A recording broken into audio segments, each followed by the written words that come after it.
Let's get ready to rumble!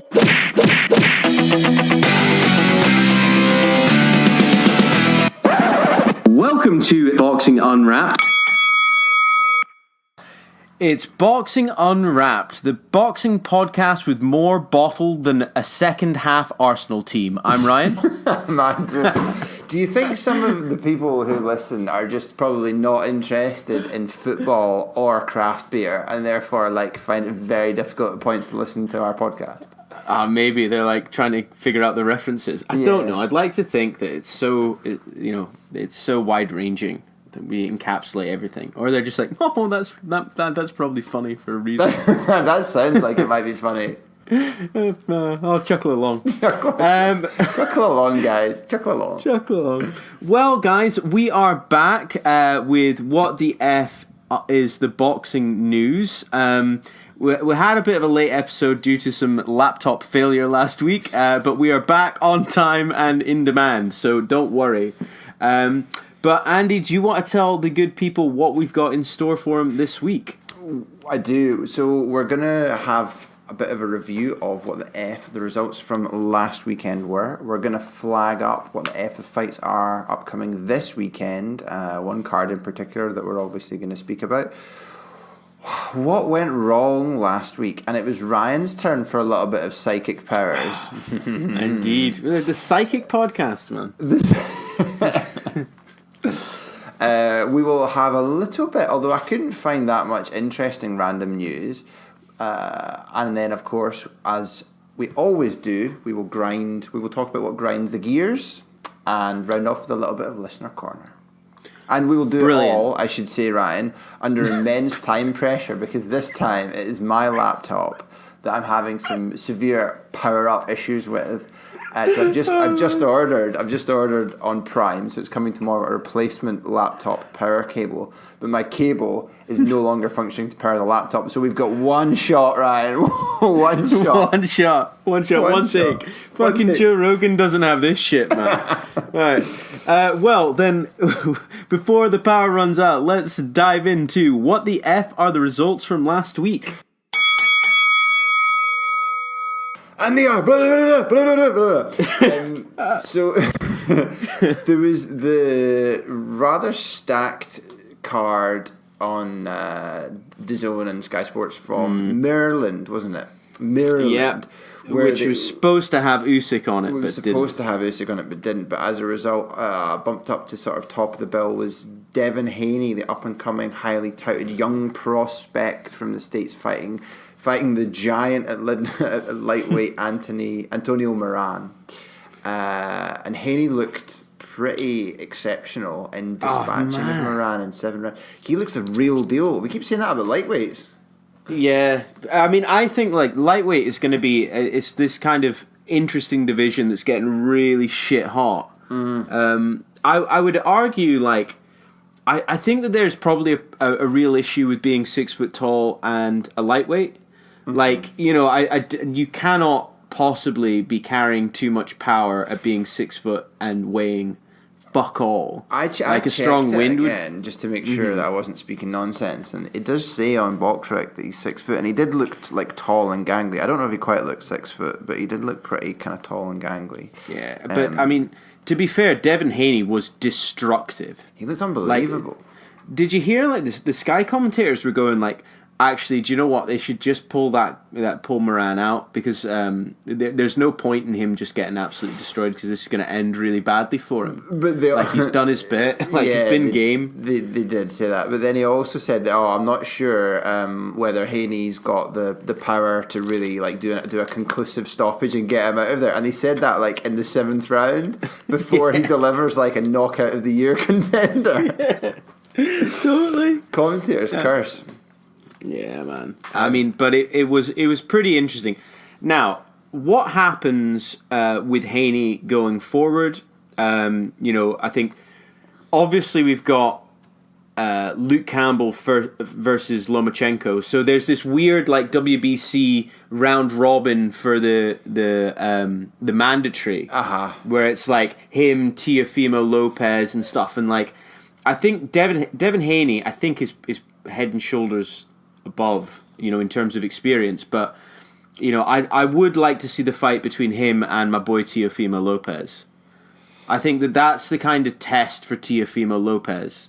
It would be that would be a great fight. I think they'll let it sort of marinate a bit. You've also got your boy, although I think he's further behind in terms of his readiness. Your boy Ryan Garcia, fights at lightweight as well. He's still a bit. I think he's a bit young. I think he's a bit young and a bit inexperienced to be I think Haney's like 20, 21, and I think so is Lopez. But I think they're further developed in terms of as professionals. I think they're further along the road, certainly. But I don't think they're actually older than him, if that makes sense. Yeah, no. I totally take your point. I just, Devon Haney. The commentators were chatting about he moved at the age of 6 to go to Las Vegas to start training in the Mayweather gym and shit.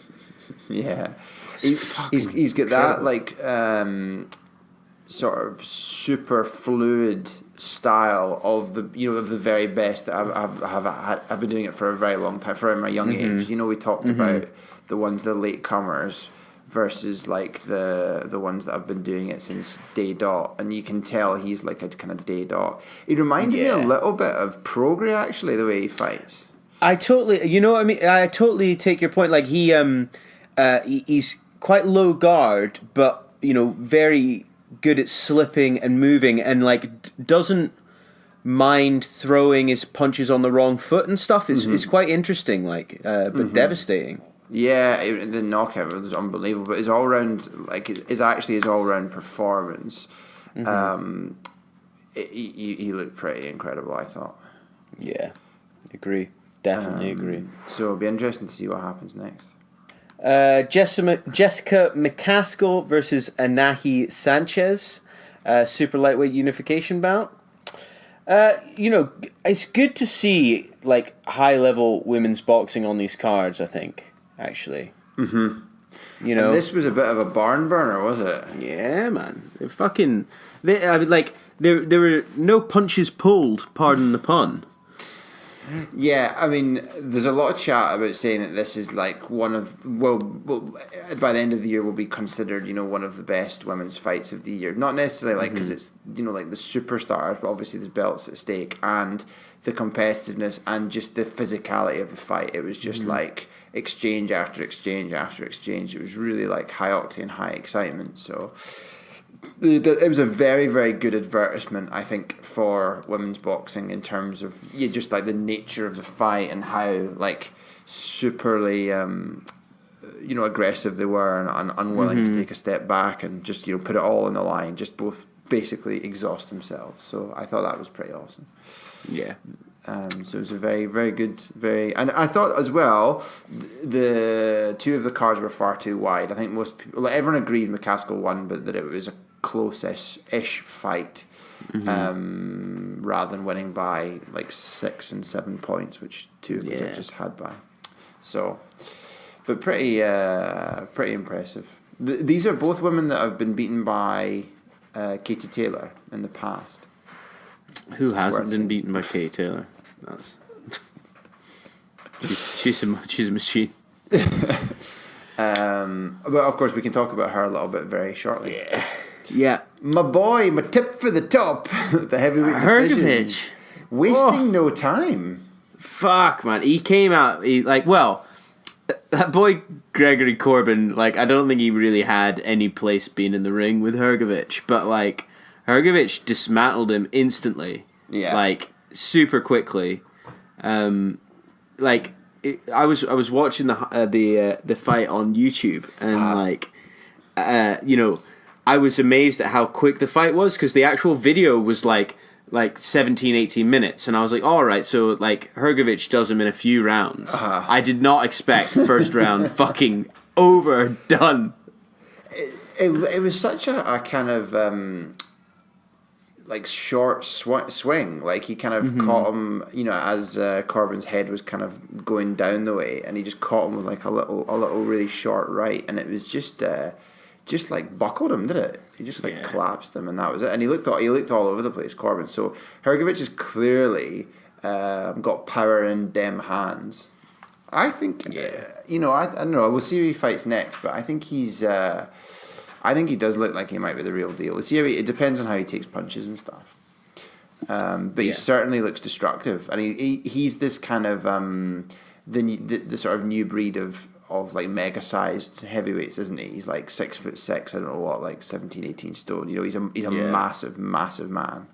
Yeah, which is I think probably what you need to be to compete in the heavyweight division now, unless you're Usyk. Potentially. So disappointing. I really wanted to see how he got on. I know. If you switch from doing MMA to boxing to MMA to boxing, what happens when you do the boxing? You get beaten up by Michael Hunter. you knock the fuck out, do you?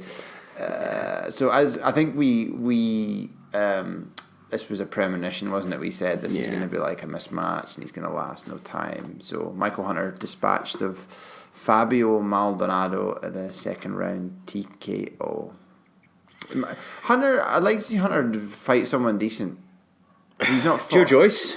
We'll see. I don't know who he'll fight, but I think he needs to. He's had enough kind of heavyweight acclimatization fights. He's fighting. But he beat Bacoli, but then he's fought, I think, lower level guys since then. So let's see him fight someone good. Well, I don't know. Kaunaki? Do you think Kaunaki's too good for him? Probably not. I think Kaunaki's going to be shelved until he gets Wilder. That's the chat. Fuck, don't even get me started, man. What did you make of Hughie Fury, the free boxing on Channel 5, such as it was? It didn't last long enough, I think. Like, I mean, what's the one thing that I would like? Obviously, this is some sort of statement of intent by the second worst Fury in boxing, but like, you know, at least try and put on a bit of a show. I think, because what's the fucking point? Like, he's got to try and build some sort of name, right? I mean, he's fighting, you know, nobodies on Channel 5. Mm-hmm. You know, so why not try and at least like demonstrate some level of skill? Like, I find it amazing that you would find 20 people that are like professional boxers that guy NORAD would have been able to beat. Do you know what I mean? They would be able to travel to Canada. I mean, really, honestly, you know, you need to check his record to check they were actually boxers that he fought. He looked awful. You know, he just not like pigeons. Yeah, not like, you know, just bags or something, like with actual live opponents, actual live human beings, with the actual live human beings that he's amassed this 20 whatever an old record again. I mean, come on.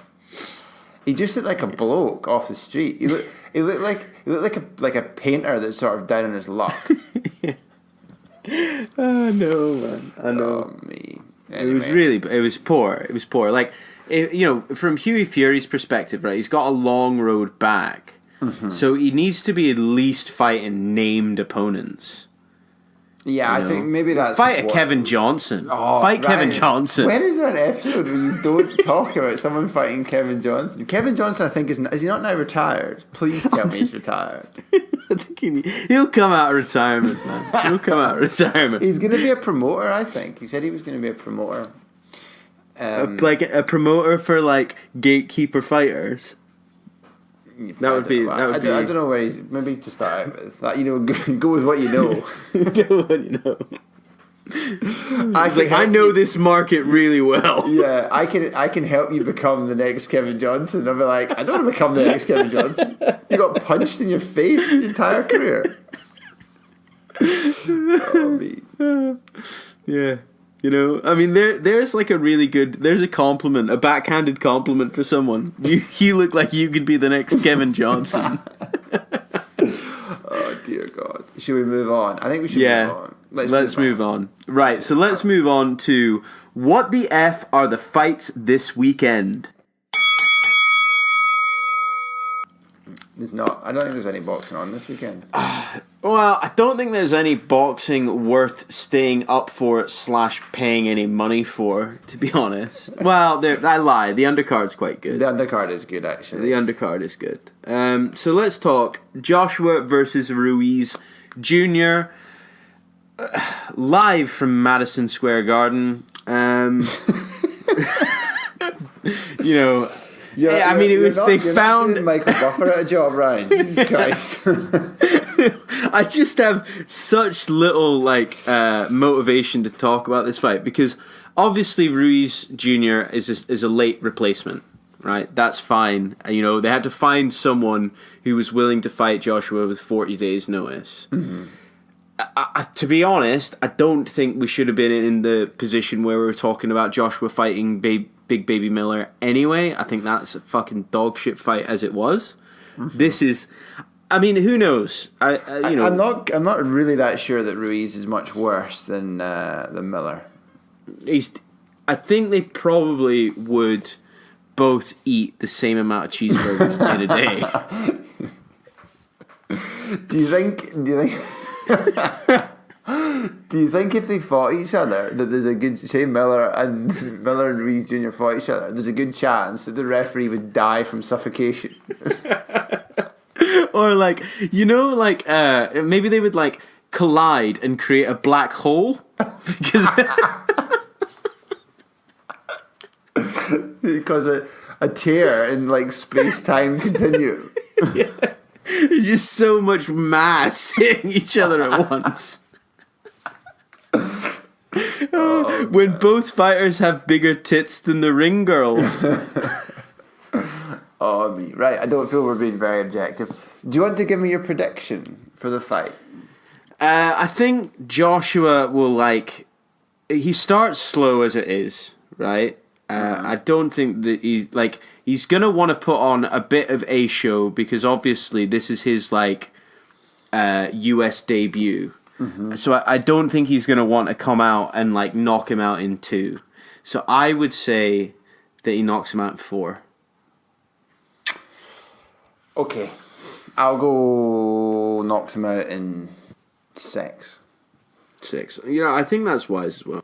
I don't see him coming out and doing his stuff that he used to do in the past. When he'd walk out and just knock boys out, because he needs to get a bit of a following in the US. So he needs to at least show that he can box. I think dominate the ring. I don't know unless he wants to do a Wilder and say look, I can knock this boy out in 30 seconds. I'll knock you out in 30 seconds. Mm-hmm. Yeah, he might do. He might do.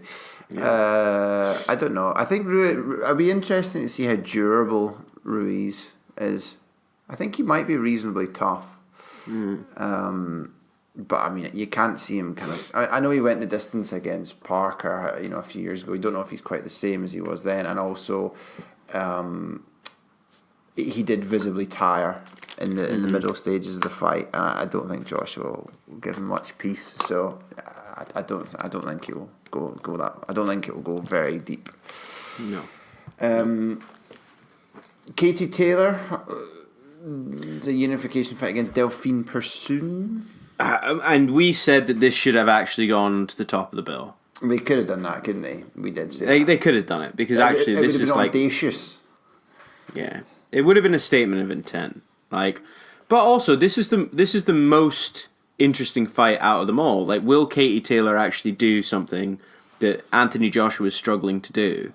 Mm-hmm. She doesn't seem to have any of these promotional problems that Joshua's got as well. Well, I think it's just the nature of women's boxing. They just want to fight each other, don't they? Or they need the fights. But this is to be the undisputed, isn't it? Yeah, all the motherfucking marbles. Mm-hmm. So it's she would go down in history. And let's just talk about UK side. Have we heard fuck all about this, really? This momentous shit that could happen on Saturday night? Is it really anywhere on the BBC boxing page? It's shit. I assume it is there. I assume there is an article on it, but I agree. I've not been overwhelmed with coverage of it, to be honest. No, not at all. And it's big time. Again, I guess in Republic, it's top sports stories all week. She's a pretty massive favourite. I was just checking as we were chatting there. So dependent on who you like, she's a 1 to 10, 1 to 12, 1 to 14 on to win. Mm-hmm. So I think the sort of standard money would be on her winning by a fairly wide margin, but by decision. I agree. That's what I think is likely to happen. But it could be an interesting fight. I hope it's competitive. I think the problem, and again, I know she's, this is to be undisputed, but the problem is like, if she keeps winning all her fights like pretty comfortably, it's not the most entertaining. Whereas like, the fight we were speaking about last weekend, which was a bit of a okay, there was a reasonably clear winner, but it was a bit of a barn burner as well. Taylor's fights don't tend to be like that, do they? They tend to be pretty much. She schools her opponents, which is great in terms of highlighting how good she is, but it doesn't make necessarily compelling viewing. No. And I know what you mean. It's one-sided affairs. Yeah, exactly. I think it's likely to happen the same again. But anyway, we'll see. It's not her fault if she's too good. I think as well, like you're seeing basically someone who is a lot of times like a professional athlete. Katie Taylor is a professional athlete, whereas a lot of her opponents aren't. They have like day jobs. There is a difference in that. Pursuits of professional boxers. Yeah. But other. But there's levels of professionalism as well, isn't there? Yeah, like some of them are like fucking lawyers by day and shit, aren't they? Yeah. Your boy Callum Smith, the fucking big man himself, Hassan Ndam. I double checked. Damn, boy, you gonna get beat. Damn, boy, you get knocked the fuck out. The wisdom of this from Ndam's perspective, I mean, I guess it's a big payday, but he's like a top 10 ranked middleweight, and as far as I can see, this is the first time he's fighting professionally at super middle. For me, this is not the time in your career or the opponent at which to try this little jaunt into the super middleweight division. No, not at all. Against the sort of monstrously big Callum Smith, so I don't know. I'm not. He's been cherry picked though, hasn't he? Well, yeah. Like he's been cherry picked because they've gone, fight this guy who's a bit of a test. We'll pay him a whole bunch of money, and then like you have, because he's been out of the ring for almost a year now, right? Then you have this warm up fight, and then maybe like I don't know, we'll put you up against Anthony Durrell. Yeah, I think he'll fight. I think that you're right. This is like a kind of comeback, not quite a takeover, but one he's expected to win and win well, and then he'll be looking for a big fight towards the end of the year. Yeah, either some form of a unification or the cash cow that is Canelo. He wants to pop at him, which I don't know. I think that would happen a bit further down the line if it happens. Yeah, that would be very interesting. The only one I think might be worth mentioning further is Josh Kelly's fighting Ray Robinson. I didn't know an awful lot about him, Ray Robinson, that is, but I did. I looked him up, and he's got a couple of decent names on his record. So I think, from what I can see, is that he represents like a fairly substantial step up from the previous opponents for Josh Kelly. So we'll see how he gets on with that, and how whether he continues with his super fly style, or whether he starts, concentrating on the fundamentals. Yeah, maybe like don't get punched in the face so much. Well, yeah, it's an option. It is. Joshua Buatsi also fights on the card, as does Chris Allegri versus Tommy Coyle. So it's a good card. It is a good card. It's just a shame like the main event is a bit pish. Agree. And I think that's really the only fight card I found that was worth sort of chatting about, really, for this weekend. There are a couple of other fights, but I just don't think anyone's going to be particularly interested. No. Right, well, then let's move on to everybody's favourite section, What the F Went Wrong Last Week. This is funny, right? Because last week in this section we talked about me having psychic powers, didn't we? Because we predicted the football result.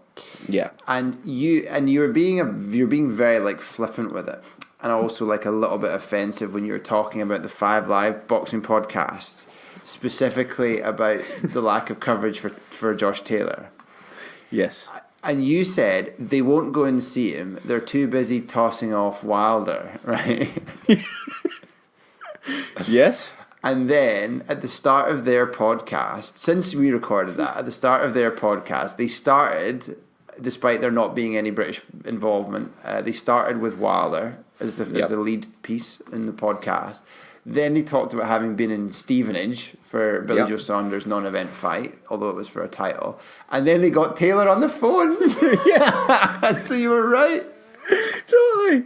Do you know what I mean? Like, it's insane. Honestly, like, I think Josh Taylor, from what I can see, is back from Ibiza. He went for a little Ibiza holiday after his win. I saw the little video he put up on Twitter, and it's him drinking like Strongbow. Yeah, no, he is a proper Ned. Like, he is a Ned. Let's be honest. Like, you can take the boy out of Preston Pans, but you can't take the Preston Pans out of the boy. At least get a glass. I mean? Come on, you're world champion. Get a glass. Don't be drinking it in the can.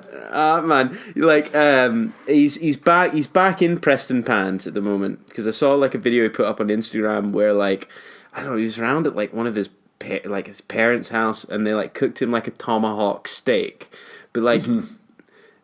It looked to me like they must have cooked it by throwing it into a giant fire because it was so well done. And it's like, oh, can the chap finish it? Oh, no, it defeated me. And it's like, probably because it tasted like old boots, man. That's a shame. Calling out the culinary skills on here, Ryan. Shame on you. Shame on me. Well, you know what? I'm pissed off because he didn't give us an interview before this fight. Like he said he fucking was gonna. Fucking chased him up about it, and then read the fucking Facebook message and did not reply. I sent him 2 messages, bastard. So that's what you get. He's out until next time. And we got bumped from attending the fight night for apparently like the massive influx of Japanese proper journalists. So, doubly so. Exactly. And do you know there were so many empty seats as well? I know. That's the fucker. So yeah, fuck you guys. We're just better, Ryan. We're better. We're better. We'll get there though. Yeah. So, well, I told you so. Told you so. That was very profound, very prophetic. That your call on that one. Slightly different note. You did use the phrase "granny pants" an awful lot last week when talking about Nicola Sturgeon. Yeah, I just wondered whether there's anything relating to granny pants you wanted to talk about this week. I just don't imagine Nicola Sturgeon being the type of woman that would be wearing a thong. Would you want to? I mean, especially not while she's like gubbing a bottle of Buckfast. You know what I mean? I just think like... Yeah, I mean, you want some comfort. You want some... If you're going to wear anything, you'd want comfortable pants and then probably like trackies. I think also like culturally trackies are the most appropriate if you're going to be drinking Bucky. Yeah, exactly. Like Elise trackies. Is that... I'm more of a Kappa man. Oh, yeah, Kappa trackies. Yeah, I'm a Kappa man. Dear me. Well, I think we've some knockoff like Emporio Armanis or mate brought back from Turkey. That bobble really fast. Yeah, totally. Oh fuck! I think we've lost quite a lot of our listeners in terms of they're still trying to chuckle along, but they're like, I really don't understand what you boys are speaking about. Totally. All American listeners are like, what is... They're like Googling right now, what is Bucky? What are granny pants? Right. The other thing is we spoke about, you said, we should tot up the number of seconds he knew he's had to fight in the tournament so far. I did see a tweet from the World Boxing Super Series, which was effectively doing just that, so they stole our idea. Bastards. They probably listen to the podcast, man. That's a really good idea. Probably. That's where they get their source of inspiration from. The other thing, do you remember I mentioned saying that actually Wilder doesn't normally or always knock out opponents really early, and it's actually quite often it's later in the contest. Yeah. So if you include the fight where he first became champion, this is his fights either becoming champion or retaining his belt since. He won with a 12-round decision when he first beats Devon, then a knockout stoppage, should we say, stoppage in the 9th, then the 11th, then the 9th, then the 8th round retirement, then the 5th, then the first round, then the 10th round, then the split decision against Fury, and then the first round. So there's only two, one against the wildly out of shape Devon and one against the wildly inadequate Brazil. And all other fights have gone either mid or late rounds before he's bowling people out. So I don't really know what my point is, but just to say that like he might have the devastating power, but it's normally in the latter stages that he's actually, more often than not, it's been the latter stages that he's knocking the people out.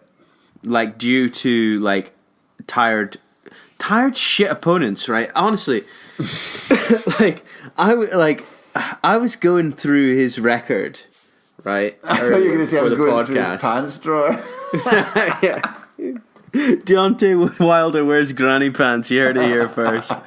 But I was going through his record, right? And I was trying my utmost actually to come up with a way of like trying to defend his record in any way. I was like, if I could, how can I defend this man's record?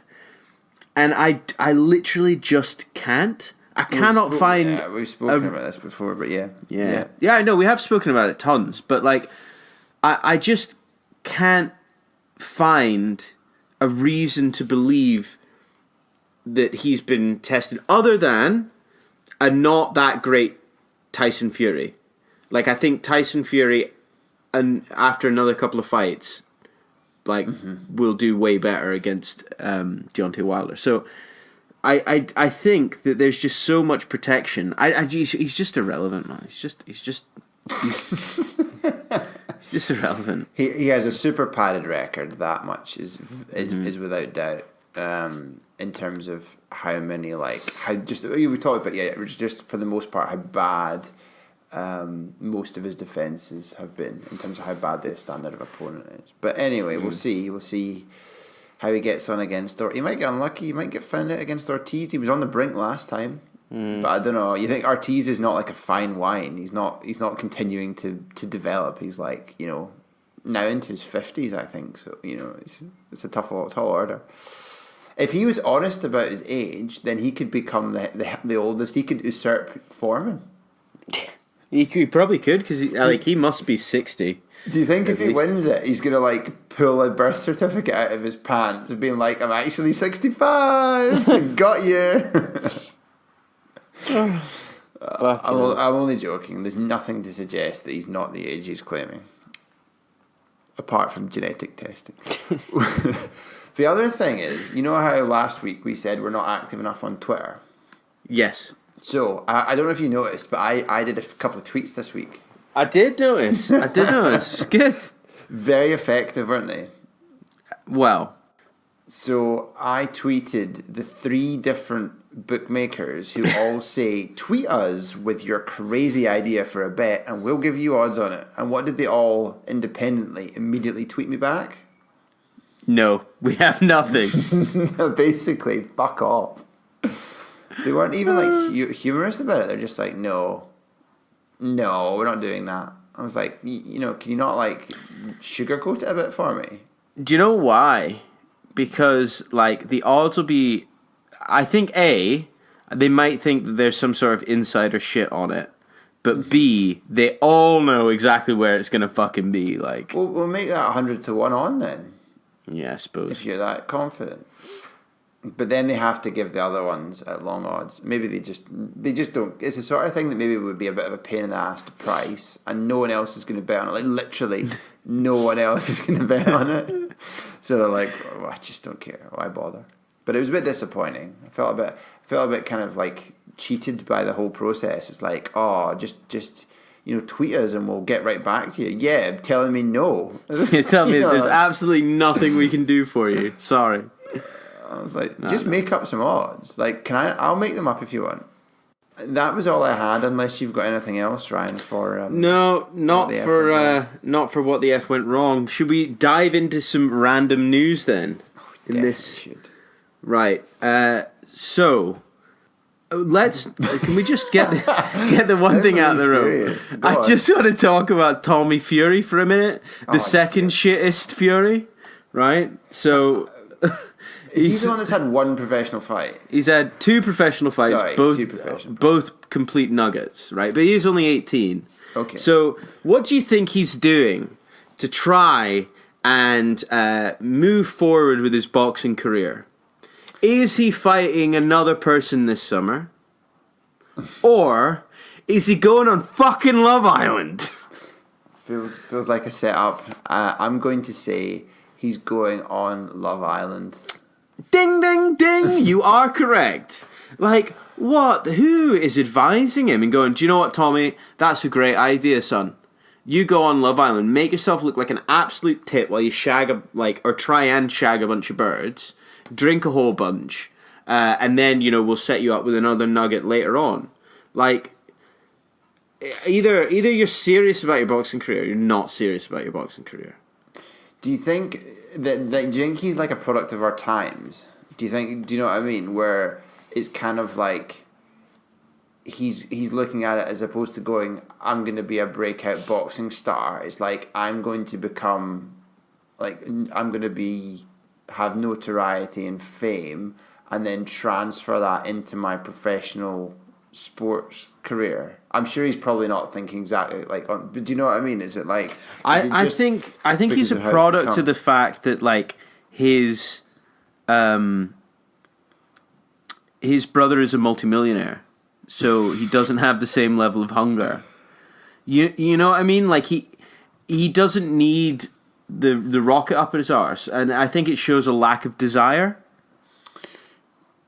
How long do they love on Love Island for? Is it like a long? It's like all summer, man. They're in it all summer. Trust me, man. Honestly, I'm my girlfriend's gonna be watching it every fucking night for 3 months. No, you're joking. Yeah, man. She discovered it last summer, and it's just constantly on.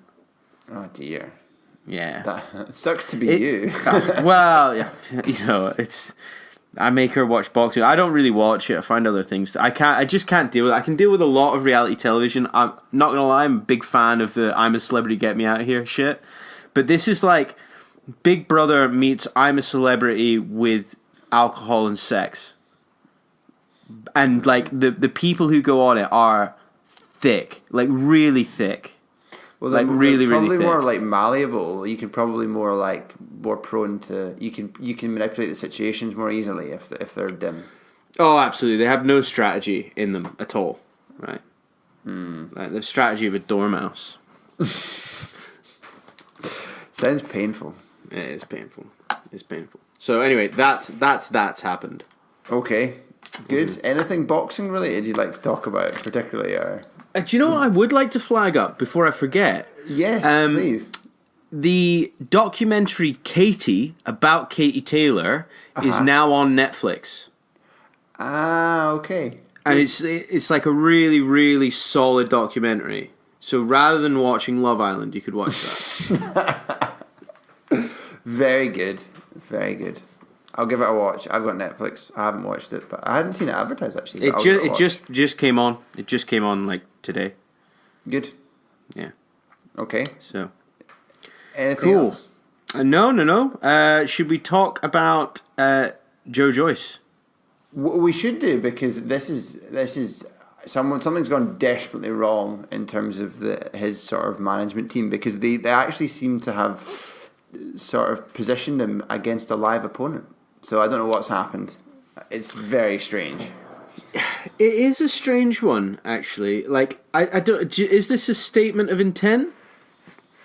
Yeah, to an extent, yeah. I think depending on how he does it, but yeah, I think so. He's fighting. It's been confirmed that he's fighting Bryant Jennings It's on the Dubois Gorman card, isn't it? Mm-hmm. Which is in July at the O2. Jennings has fought for a world title. He got beat by Klitschko. and he's kind of reasonably well known stateside as well. I think he's probably a little bit past his best, and he was never like a super high level guy, but he is a kind of world fringe contender, if you like. And he's not totally over the hill, I don't think. He got spectacularly knocked out in the best performance of Luis Ortiz's career, but that was about 4 years ago. And that was the one that really announced. That was a point at which that when he wasn't failing drug tests, everyone was like, I ain't fighting that guy. He's a fucking beast because of what Ortiz did to him. But more recently, so at the start of the year, Jennings was winning the fight against soon-to-be Dillian Whyte opponent Oscar Rivas. And then Rivas got a 12th round knockout, which he needed to win the fight because he was behind going into the last round. So it gives you an idea. So, like, in that context, you'd say Jennings is probably as tough an opponent as Rivas, if not tougher. So you're then thinking, like, he's definitely a live opponent, and he's definitely, like, a very substantial step up from the tomato cans that Joyce has been fighting. So I think it's a good move. It'll be interesting to see how he gets on. If he wins comprehensively, then it furthers his case for, it's bridging a gap, isn't it, in terms of level? And it's about, if he does really, really impressively dispatches of him, then they would need to bridge a gap again. You can't really go back to fighting the people he's been fighting if he bowls out Jennings, relatively easily. Yeah. I think it'll be very interesting. I think it's a good fight. I think it's the first fight he's had where you're like, well, that'll actually be interesting to see how he gets on. He needs to get a fucking move on, though, by the way. Well, this is it. He needs to get a fucking skate on, because I think, like, Father Time is going to catch up with him quickly. I agree. Yeah. He's not like the other guys on the card who are, in their 20s. He's 33, I think. Yeah. So, but anyway, it's a good fight. Now, will they? Won't they? Will they? Won't they? Tyson Fury, Dillian Whyte. They won't.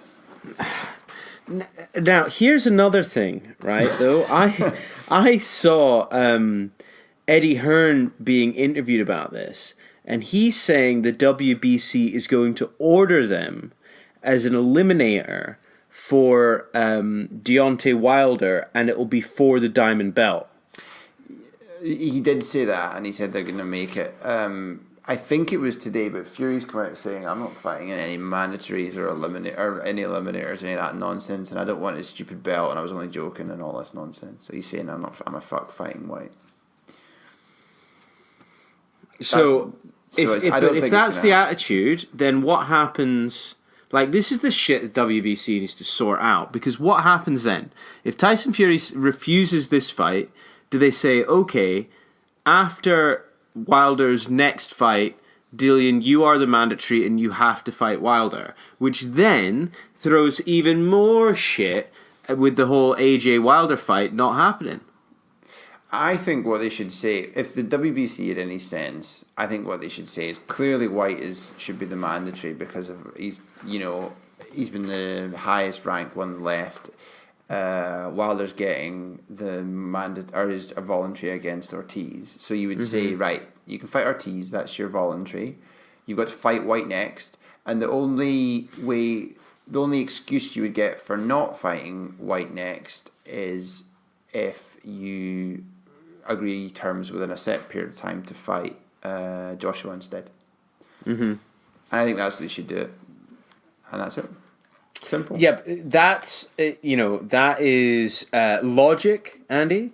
And we are talking about WBC here.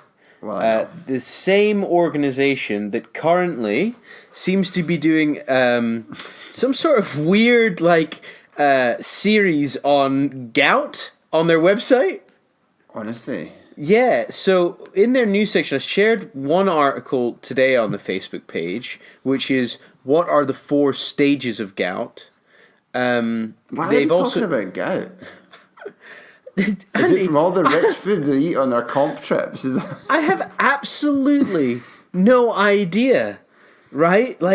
I'm pretty sure that you get gout from eating a lot of foie gras. Well, yeah, like liver and shit like that. Like, is this something that boxers are doing a lot of? But they don't set it within a context to say we're talking about gout extendedly on our website because of this, and this. They're just going for it.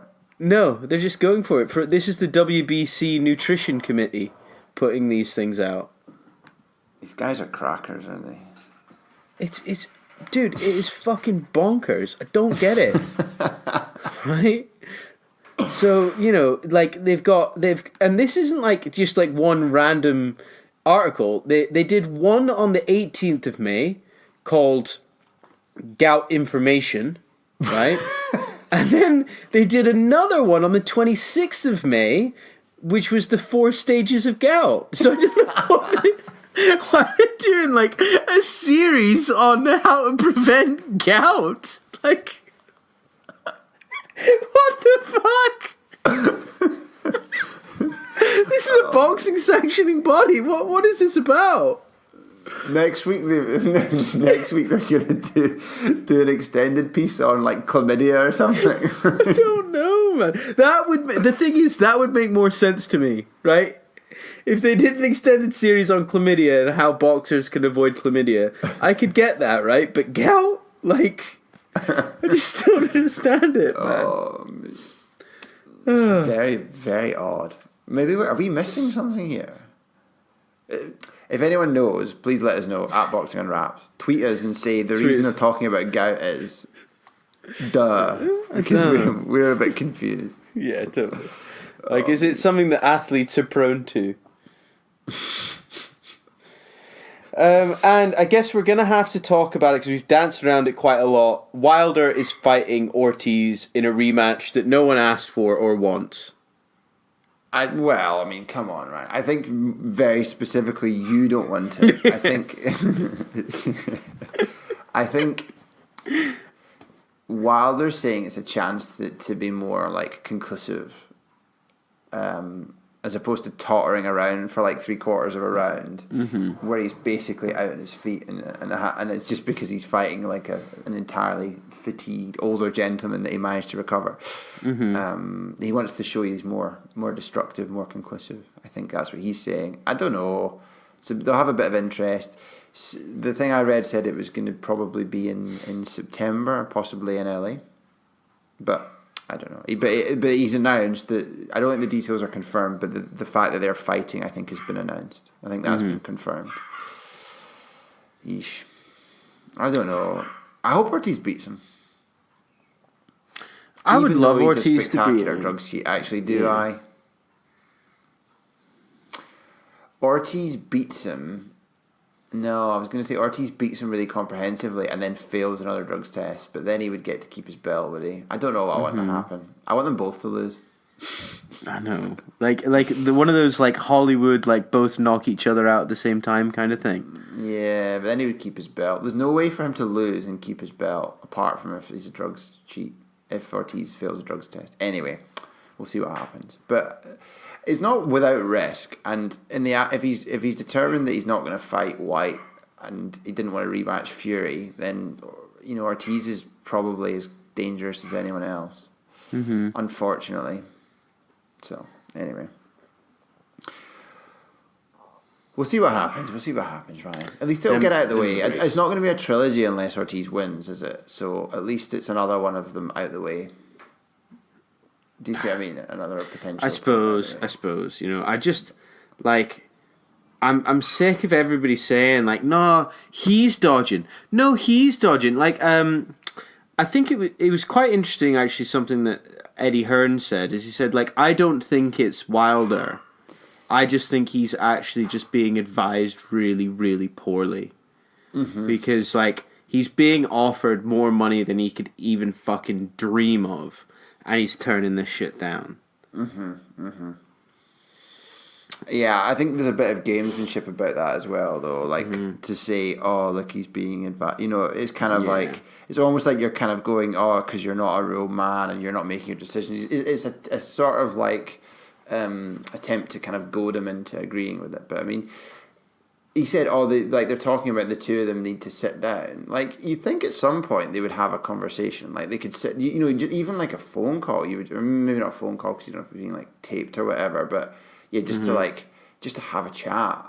If he's going to be in the US, just go and like, oh, well, we'll meet somewhere and just like have a 20-minute chat or whatever and see what you think. And like, surely there's not a lot to be lost by doing that. But I don't know whether it would happen. I don't know. It just seems odd. Yeah, agree. Right, well, then, if there's no more random news, should we move on to what grinds my gears? So, Andy, do you want to tell me what grinds your gears this week? You know what really grinds my gears? I do, and I shall, and I will, and I'll do it quickly, Ryan. Partly because I don't think it's You're running out of battery, and partly because I'm very conscious of my battery depletion. It's touch and go. A couple of weeks' time. I think this has been announced, obviously, that it's a pay-per-view from a while ago, but I don't think I've managed to mention, therefore rage about it enough. But the Fury's fight versus Schwartz is on pay-per-view in the UK. Mm-hmm. Mm-hmm. Like, I'm sorry. For one thing, in comparison, Joshua's one is against a much higher level opponent and his replacement. But even accounting for the fact that he's a replacement, he's a much higher level opponent than Schwartz. Schwartz is like an absolute empty vessel. He's just there for Fury to do. He's not going to pose him any risk whatsoever. And for two, Joshua's card has got it's a stacked undercard. It's got an undisputed women's fight on it. It's got a super middleweight title defense. It's got lots and lots of interesting fights on it. I had a quick glance through the Fury card. I'm like, who the fuck are all these people? I know. Has anyone heard of them? So not only is it a complete and utter mismatch, and it will be dog awful fight. It will not be a good fight to watch. And it's got no undercard, and they're still wanting people to pay 20 quid for it. That's going to put you're gonna dismantle people's interest in boxing, making that a pay-per-view. You're gonna be like, this is just awful. It's just, I don't know, for the attention you would get if you just broadcast it on normal TV, and like however many millions of BT customers would then like tape it and watch it next day, versus putting it on pay-per-view. And I can't imagine it will do hardly any pay-per-view buys. Yeah, and the thing that doesn't make any sense, right, is the money is coming from ESPN anyway. That's the deal, right? That's where Tyson's money is coming from, is ESPN. He's got that deal. So he's not losing anything by making this just normal BT. Because it's going to be in the middle of the night anyway. Yeah, that's my point. Surely hardly anyone's going to pay for it. Well, here was the thing. I was telling you earlier that I saw this interview with Tyson Fury on ESPN, like news, on YouTube. And Tyson Fury was saying that his last fight, his fight against Deontay Wilder on Showtime, did 350,000 buys in the US, but 450,000 buys in the UK, even though it was middle of the night. And that's why he doesn't want to fight on Showtime again, because they didn't promote that fight enough. We'll keep an eye on this, but so far, I don't know if everyone's aware, but like you can work out, and they do publish them, Sky Sports pay-per-view numbers, but the other broadcasters do not make explicit their pay-per-view figures even after the event, and we know because we've asked. So it'll be interesting to see whether like he has to walk that back, or whether or not anyone comes and confirms it. But I mean, if the figure's out there, they kind of have to they have to say it's true, it's not true, don't they? I mean, I would argue yes. I mean, because otherwise he could just pluck that number out of his arse, and which is something that fucking Tyson Fury would do. Yeah, potentially. Yeah, of course. Yeah. It's very Tyson Fury to do that kind of thing. Sure. But I'll share that interview on the Facebook page because it's quite interesting to listen to the interviewer speak to Tyson Fury while he's busy gobbling Tyson Fury's balls the whole time. Oh, me. we really are a highbrow boxing podcast, aren't we? We are indeed for stuff just like that. So yeah, we'll maybe try and do a little bit of detective work on that. See if we can get anyone to say something about that, Ryan. Should we try? Yeah, I tried last time. so. You try this time. I'll try your this time. journalistic instincts because I got nowhere last time. I will. I'll bet. What the fuck is this bullshit? Is this true? Can't be true. If it's true, tell me. If it's not, then you're lying.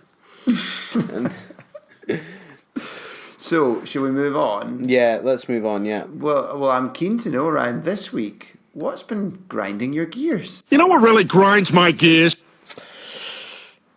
Andy, I'm going to tell you what grinds my gears this week. Please. And what's grinding my gears this week is the death of the heavyweight division. Oh, man. Right? Because it's the only thing that I can see for the foreseeable future is our top heavyweights fighting nuggets. Because were you not listening in the random news section when I said Joe Joyce was fighting Bryant Jennings? Right? Oh yeah.